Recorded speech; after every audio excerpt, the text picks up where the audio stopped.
दुर्गम भागामध्ये आमच्या विनंतीला मान दिला आणि या ठिकाणी नाम फाउंडेशन, टाटा मोटर्स आणि महाराष्ट्र शासन असं संयुक्त विद्यमातून आपण या ठिकाणी गाळमुक्त धरण आणि गाळयुक्त शिवार ही योजना राबवतोय. खरं म्हणजे नाम फाउंडेशन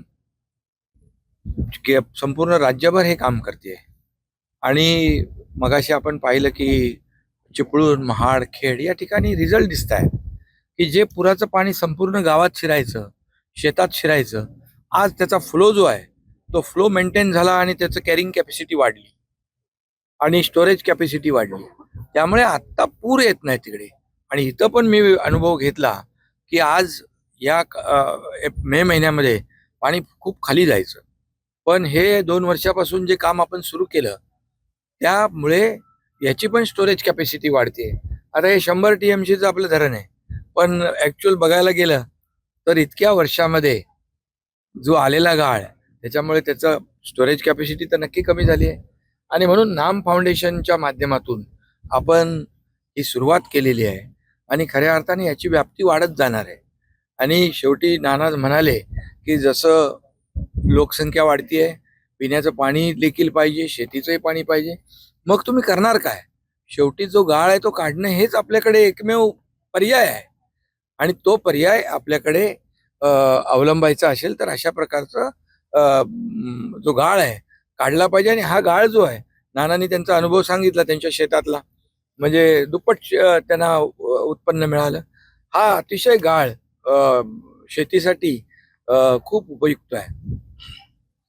आणि त्यामुळे एकतर स्टोरेज कॅपॅसिटी वाढते, या कोयना आपला जो डॅम आहे आणि हे बॅकवॉटर आहे त्याची कॅपॅसिटी वाढते आणि शेतकऱ्यांना त्याचा फायदा होतोय त्यांच्या शेतामध्ये. त्यामुळे आहे सुपीक शेतीसाठी हा सुपीक गाळ हा उपयुक्त आहे. आणि म्हणून मी नाम फाउंडेशनचं मनापासून मी खऱ्या अर्थाने त्यांना धन्यवाद देतो. त्यांचे काम करणारे लोक देखील अतिशय डेडिकेशनने काम करतात, डिवोशनने काम करतात. करायचं म्हणून करत नाहीत, करायचं मनापासून करतात.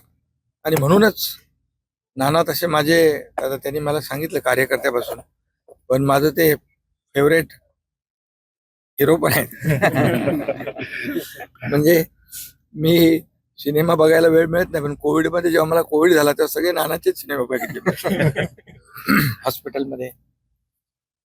त्यामुळे कसं आहे, त्यांची जी भावना आहे की जनसामान्याला, शेतकऱ्याला मदत झाली पाहिजे, आणि त्यामुळे त्यांनी हे सुरुवात केलेलं हे मोठी चळवळ आहे. ही चळवळ होताना आपण पाहतोय.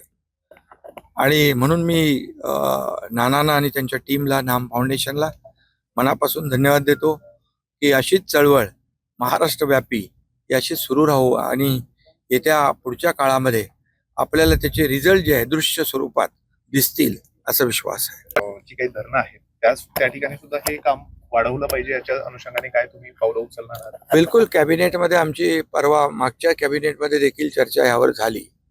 आणि धरणातला गाळ काढणं याच्याशिवाय दुसरा पर्याय नाहीये. नवीन धरणं बांधणं वगैरे हा विषय वेगळा आहे, परंतु जे आपली धरणं आहेत आज मातीने, गाळाने भरलेली आहेत, ते काढणं आपल्या हातात आहे. आणि त्यासाठी आम्ही एक वेगळी जलसंपदा विभाग, जलसंधारण विभाग, महसूल विभाग, हे सगळे जे विभाग आहेत यांना एकत्र करून मशिनरी लावून या ठिकाणी, आणि नाम फाउंडेशन सारखे या संस्था आहेत त्यांचा अनुभव एकत्र करून या संपूर्ण राज्यव्यापी हे गाळ काढण्याचं काम शासनाच्या माध्यमातून नक्की करणार आहे. एबीपी माझा, उघडा डोळे बघा नीट.